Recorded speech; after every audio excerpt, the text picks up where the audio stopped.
Hello friends, welcome back to my channel. ఈరోజు మన ఛానల్లో కేవలం కప్పు గోధుమ పిండితో అప్పటికప్పుడు పిల్లలకి హెల్తీగా ఇలా స్వీట్ చేసి పెట్టండి, చాలా ఇష్టంగా తింటారండి. ప్రాసెస్ కూడా చాలా సింపుల్, చేయటం కూడా చాలా ఈజీగా ప్రిపేర్ చేసుకోవచ్చండి. మరి గోధుమ పిండితో చేసుకునే ఈ స్వీట్ రెసిపీని ఎలా ప్రిపేర్ చేసుకోవాలో ఈ వీడియోలో చూసేద్దామండి. నోట్లో పెట్టుకుంటే ఇట్టే కరిగిపోతుంది. మరి ఈ స్వీట్ని ఎలా ప్రిపేర్ చేసుకోవాలో ఈ వీడియోలో చూసేయండి. దానికోసం నేను ఇక్కడ ఒక 60 గ్రామ్స్ ఉన్న కప్పు మెజర్మెంట్తో గోధుమ పిండి తీసుకుంటున్నానండి. 2 కప్స్ అయితే గోధుమ పిండి తీసుకున్నాను. అండ్ అలానే కొంచెం సాల్ట్ వేసుకున్నానండి. మంచి కలర్ కోసం కొంచెం పసుపు కూడా వేసుకున్నాను. వేసుకొని ఇవన్నీ కలిసే విధంగా ఒకసారి అయితే కలిపేసుకుంటున్నాను. ఇప్పుడు కొంచెం కొంచెం వాటర్ వేసుకుంటూ గడ్డలు లేకుండా పిండిని మనకి కావాల్సిన కన్సిస్టెన్సీలో వచ్చే వరకు కలుపుకోవాలండి. చూడండి, ఈ విధంగా కలుపుకోవాలన్నమాట. గడ్డలు అయితే అక్కడక్కడ ఉన్నాయండి, వాటిని కూడా పోయేలాగా బాగా కలుపుకున్నాను. వాటరు చూసుకొని వేసుకోండి, లేదంటే లూజ్ అయిపోతుంది పిండి. ఇప్పుడు మూత పెట్టి ఒక 5 నిమిషాలు అయితే పక్కన పెట్టానండి. తర్వాత స్టవ్ వెలిగించి ఒక పాన్ పెట్టుకొని నేను ఏ కప్తో అయితే గోధుమ పిండి తీసుకున్నామో అదే కప్తో 1 కప్పు షుగరు, 1 కప్పు వాటర్ వేసుకున్నానండి. 2 కప్స్ గోధుమ పిండికి 1 కప్పు పంచదార సరిపోతుంది. మీరు కావాలి అనుకుంటే ఇదే ప్రాసెస్ని బెల్లంతో కూడా చేసుకోవచ్చండి. నా దగ్గర బెల్లం అవైలబుల్గా లేక నేను పంచదారతో చేస్తున్నాను. పంచదార కొంచెం కరిగిన తర్వాత ఇలా మరుగుతూ ఉన్నప్పుడు కొంచెం యాలకుల పొడి వేసుకున్నానండి, మంచి ఫ్లేవర్ కోసము. ఇక్కడ మీకు నేను పాకం చూపిస్తున్నానండి. పాకమేమీ రావాల్సిన పని లేదండి. మనం పాకం పట్టుకుంటే జిగురుగా తగిలితే సరిపోతుంది. తర్వాత కొంచెం lemon yellow colour food colour add చేసుకున్నానండి. యాడ్ చేసి స్టవ్ ఆఫ్ చేశాను. ఇప్పుడు మనం ఇందాక మిక్స్ చేసి పక్కన పెట్టుకున్నాం కదండి గోధుమ పిండి మిశ్రమాన్ని, ఒకసారి బాగా కలిపేసుకుంటున్నాను.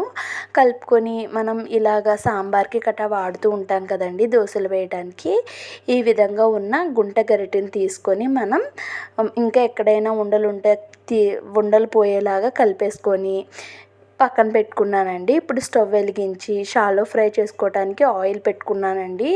ఆయిల్ కూడా మనకి ఎక్కువ ఏమీ పట్టదండి. ఆయిల్ కొంచెం మంచిగా హీట్ అయిన తర్వాత ఇక్కడ మనం ఈ పూరీలు వేసేటప్పుడు చూడండి, చేతితో మనం గరిటెని 2-3 సార్లు క్లీన్ చేసుకొని అప్పుడు వేసుకోవాలండి. అలా అయితే చుక్క చుక్క ఆయిల్లో కారకుండా నీట్గా వస్తుందండి. లేదు అనుకుంటే మీరు ఇలాగా చేతితో క్లీన్ చేయకుండా వేసేస్తే చుక్కలు చుక్కలు ఆయిల్లో పడిపోతాయండి, ఆయిల్ అంతా పాడవుతుంది. అందుకోసం ఆ విధంగా క్లీన్ చేసి వేసుకోండి. మీరు తీసుకున్న ప్యాన్ సైజుని బట్టి మీరు ఎన్నైనా వేసుకోవచ్చు. నేనైతే ఇక్కడ ఒక 3 పడతాయి కానీ 2 వేసుకున్నాను.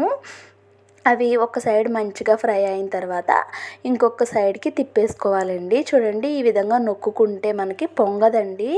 మనం గోధుమ పిండితో చేసాం కాబట్టి పొంగిపోతూ ఉంటుంది, అందుకోసం ఈ విధంగా నొక్కుతున్నాను. 2 సైడ్స్ కూడా మంచి గోల్డెన్ కలర్ అయితే వచ్చేసాయి కదండి. చూడండి ఎంత బాగున్నాయో. వీటిని తీసి ప్లేట్లో పక్కన పెట్టేసుకుంటున్నాను. ఇక్కడ సేమ్ ప్రాసెస్లో మిగతావి కూడా చేసేసుకుంటున్నానండి. గోధుమ పిండితో చేస్తున్నాం కాబట్టి చాలా హెల్తీ అండి, అప్పటికప్పుడు చేసేసుకోవచ్చు. మీరు బెల్లంతో చేసుకోండి, ఇంకా హెల్తీ అనమాట. నా దగ్గర బెల్లం లేదు ఈరోజు, అందుకోసం నేను పంచదారతో చేశానండి. చాలా బాగుంటాయి, మా పిల్లలైతే చాలా ఇష్టంగా తింటారు. అండ్ అలానే బెల్లం ఇంకా గోధుమ పిండితో చేస్తాం కాబట్టి మంచి హెల్తీ రెసిపీ అండి. పంచదార అయితే అంత హెల్త్కి మంచిది కాదు కదా. ఇక్కడ పాకం కొంచెం చల్లారినట్టు అనిపించిందండి. దాన్ని నేను జస్ట్ ఇలా ఒకసారి పొయ్యి మీద పెట్టి వేడి చేసి తీసుకొచ్చానండి. ఇక్కడ అదే క్లిప్పింగ్ మీకు చూపిస్తున్నాను. ఇప్పుడు ఆ పాకంలో ఈ మనం వేసుకున్న గోధుమ పిండి పూరీలు ఒక 2-3 సార్లు ఈ విధంగా డిప్ చేసుకోవాలండి. చూడండి, ఈ విధంగా మనం పూరీ మొత్తానికి కూడా పంచదార పాకం పడేలాగా చేసుకొని ఒక్క 2 నిమిషాలు మాత్రమే మూత పెట్టి ఉంచేస్తున్నానండి. 2 నిమిషాల తర్వాత తీసి చూపిస్తున్నాను చూడండి.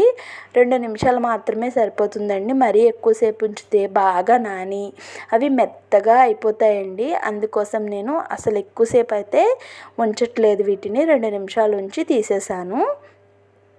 పైన క్రిస్పీగా తీయగా లోపల జ్యూసీగా ఉంటాయండి. మరీ ఎక్కువసేపు ఉంచేస్తే మనకి బెల్లం గారెలు తిన్న ఫీలింగ్ వస్తుందండి. బాగా మెత్తగా అయిపోతాయి. మీరు బాగా మెత్తగా కావాలి అనుకుంటే ఎక్కువసేపు ఉంచేసుకోవచ్చండి. అది మీ ఇష్టం. ఇక్కడ ఇదే విధంగా నేను మిగతా మొత్తం అన్నాటిని కూడా ప్రిపేర్ చేసేసుకుంటున్నాను. ప్రిపేర్ చేసుకున్న తర్వాత ఇక్కడ లాస్ట్లో క్లిప్పింగ్ అనేది యాడ్ చేశానండి. చూడండి ఎంత టేస్టీగా ఉన్నాయో ఈ గోధుమ పిండి స్వీట్. ఒక్కసారి మీరు కూడా ట్రై చేసి మీకు ఎలా వచ్చాయో కామెంట్స్లో షేర్ చేసుకోండి. Thank you so much for watching my channel friends. Bye bye.